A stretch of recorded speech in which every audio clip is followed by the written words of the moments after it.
বিভিন্ন রাজনৈতিক দলের উত্তেজনাপূর্ণ কর্মকাণ্ডের প্রভাবে সারা দেশ উত্তাল। জানিয়ে দিব হাতে থাকা সর্বশেষ আপডেট বাংলা সংবাদ। প্রথমেই সংবাদ শিরোনাম। আমরা দ্বিতীয় স্যাটেলাইটের প্রস্তুতি নিচ্ছি বলেছেন প্রধানমন্ত্রী। এরপর জানিয়ে দেব বেনজির নজিরবিহীন দুর্নীতি বলেছেন ফখরুল। এদিকে দেশ থেকে পাচার হয়েছে প্রায় 12 লাখ কোটি টাকা। আরও জানিয়ে দেব প্রতারণার অভিশাপ ভোগ করছেন ডক্টর ইউনূস। সর্বশেষ জানিয়ে দেব 1 ঘন্টা বাড়ল অফিস সময়। এতক্ষণ শুনছিলেন সংবাদ শিরোনাম, এবারে বিস্তারিত। তবে অনুরোধ থাকবে ভিডিওটিতে একটি লাইক করবেন এবং কমেন্ট করে জানিয়ে দেবেন কোন জেলা থেকে আপনি আমাদের এই ভিডিওটি দেখছেন। আমরা দ্বিতীয় স্যাটেলাইটের প্রস্তুতি নিচ্ছি বলেছেন প্রধানমন্ত্রী। প্রধানমন্ত্রী শেখ হাসিনা বলেছেন 2018 সালে বঙ্গবন্ধু 1 স্যাটেলাইট উৎক্ষেপণ করার পর দীর্ঘদিন ধরে আলোচনায় বঙ্গবন্ধু স্যাটেলাইট 2 বাংলাদেশের দ্বিতীয় স্যাটেলাইট মহাকাশে কবে যাবে, আমরা এখন তার প্রস্তুতি নিচ্ছি। রোববার 2 জুন সকালে গণভবনে আমার চোখে বঙ্গবন্ধু শীর্ষক ভিডিও চিত্র তৈরি প্রতিযোগিতার পুরস্কার প্রদান অনুষ্ঠানে তিনি এসব কথা বলেন। শেখ হাসিনা বলেন, অনেকে বলেন স্যাটেলাইটের কি দরকার ছিল। আমাদের দেশে কিছু মানুষ আছে যাদের সবকিছুতে কিছু ভালো লাগে না, যেটাই করব তারা বলে এটার কি দরকার ছিল। মেট্রো রেল, এক্সপ্রেসওয়ে, এটার কি দরকার, খামাখা পয়সা নষ্ট, এরকম নেতিবাচক মনোভাব নিয়েই তারা চলে। আবার যখন তৈরি করি তখন খুব মজা করে ব্যবহার করে। প্রধানমন্ত্রী বলেন, এয়ার এমিরেটসে উঠলে দেখতাম বাচ্চাদের জন্য চাঁদা তোলা হতো, সেখানে বাংলাদেশের নাম আছে। আমার আত্মমর্যাদায় লাগতো। আমি সরকারে আসার পর বললাম এই জিনিসটা যেন না থাকে। আমরা আসার পর খাদ্য নিরাপত্তা, লেখাপড়া নিশ্চিত করেছি। আমরা বলেছি আমরা কারো কাছে হাত পাতব না। তিনি বলেন, আমরা 1996 সালে ক্ষমতায় এলাম, তখন কম্পিউটার শিক্ষার উপর জোর দিলাম, তখন সব ছিল অ্যানালগ। দ্বিতীয়বার আমরা ক্ষমতায় এসে ঘোষণা দিলাম ডিজিটাল বাংলাদেশ করব, এখন আমাদের স্যাটেলাইট আছে। তিনি আরো বলেন, ভিক্ষুক জাতির কোনো ইজ্জত থাকে না। 1975-এর পর আমরা ভিক্ষুক জাতিতে পরিণত হয়েছিলাম। বিদেশে যখন যেতাম বাংলাদেশ শুনলে বলতো তোমাদের ওখানে তো দুর্ভিক্ষ চলে, ঝড় হয়, জলোচ্ছ্বাস হয়, বন্যা হয়, খুব করুণার পাত্র। বেনজির নজিরবিহীন দুর্নীতি বলেছেন ফখরুল। সাবেক পুলিশ প্রধান বেনজির আহমেদকে নিয়ে বিএনপি মহাসচিব মির্জা ফখরুল ইসলাম আলমগীর বলেছেন, বেনজির বলা হচ্ছে নজিরবিহীন দুর্নীতি।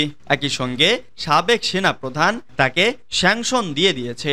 আরেকজন তথাকথিত এমপি তাকে কলকাতা নিয়ে টুকরো টুকরো করে বটি বটি করেছে। এই তো হচ্ছে চেহারা। রাজনীতির জাতীয় প্রেস ক্লাবের আব্দুস সালাম হলে সোমবার দুপুরে এক আলোচনা অনুষ্ঠানে তিনি এসব কথা বলেন। মির্জা ফখরুল বলেন, এখন সেনাবাহিনীর অবস্থা কি?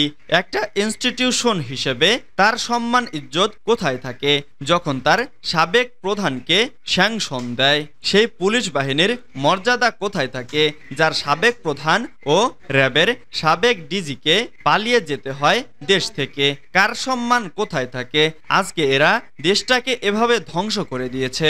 জাতীয় প্রেস ক্লাবের আব্দুস সালাম হলে জাতীয়তাবাদী মহিলা দলের উদ্যোগে জিয়াউর রহমানের 43তম শাহাদাত বার্ষিকী উপলক্ষে এই আলোচনা সভা অনুষ্ঠিত হয়। মহিলা দলের সভানেত্রী আফরোজা আব্বাসের সভাপতিত্বে ও সাধারণ সম্পাদক সুলতানা আহমেদের সঞ্চালনায় আলোচনা সভায় বিএনপি চেয়ারপারসনের উপদেষ্টা কাউন্সিলের সদস্য অধ্যাপক শাহিদা রফিক, মহিলা দলের হেলেন জেরিন খান সহ আরও অনেকে উপস্থিত ছিলেন। দেশ থেকে পাচার হয়ে গেছে 12 লাখ কোটি টাকা। বাংলাদেশ থেকে গত 50 বছরে 11,92,815 কোটি টাকা পাচার হয়ে গেছে বলে জানিয়েছে বাংলাদেশ অর্থনীতি সমিতি। আর এ সময়ে সৃষ্ট কালো টাকার পরিমাণ হল 1,32,53,500 কোটি টাকা। আগামী বাজেটে কালো টাকা 10,000 কোটি টাকা এবং পাচারকৃত অর্থ 5,000 কোটি টাকা উদ্ধারের সুপারিশ করেছে অর্থনীতি সমিতি। তারা বলেছে, তারা সমগ্র সমাজ, অর্থনীতি, রাষ্ট্র কাঠামোকেই এমন বিকৃত করে ছেড়েছে যা বজায় রেখে শোষণমুক্ত, বৈষম্যহীন, অসাম্প্রদায়িক সমাজ, শোভন সমাজ ব্যবস্থা গড়া অসম্ভব। কালো টাকার ঋণাত্মক প্রভাব পড়েছে সমাজ, সংস্কৃতি, অর্থনীতি সর্বত্র, যে কারণে এখন অর্থপূজা সর্বজনীনতা পেয়েছে। এখন অর্থপূজার ওপরে আর কোনো পূজা নেই।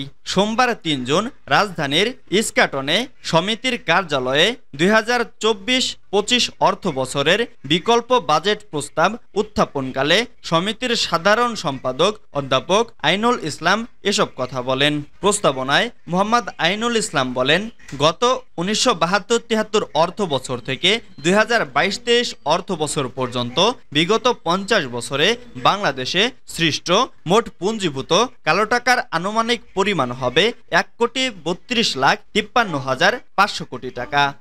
আসন্ন ২০২৪-২৫ অর্থ বছরের বাজেটে আমরা পুঁজিভূত মোট কালো টাকার মাত্র 0.98% উদ্ধারের সুপারিশ করেছি, যেখান থেকে উদ্ধারকৃত আহরণ হবে 10,০০০ কোটি টাকা।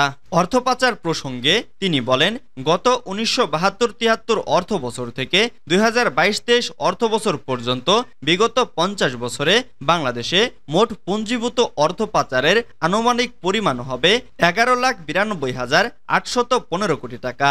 আর আসন্ন ২৪-২৫ অর্থ বছরে বাজেটে আমরা পুঞ্জীভূত মোট অর্থ পাচারের 0.49% উদ্ধারের সুপারিশ করছি, যেখান থেকে উদ্ধারকৃত আহরণ হবে ৫,০০০ কোটি টাকা। প্রতারণার অভিশাপ ভোগ করছেন ডক্টর ইউনূস।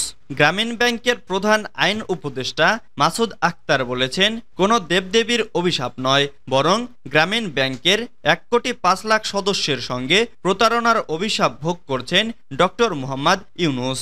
গ্রামীণ ব্যাংকের গ্রাহকদের সঙ্গে তিনি প্রতারণা করেছেন, সেই পাপের ফলাফল তিনি ভোগ করছেন। সোমবার সুপ্রিম কোর্টের এনএক্স ভবনের সামনে সাংবাদিকদের একথা বলেন তিনি।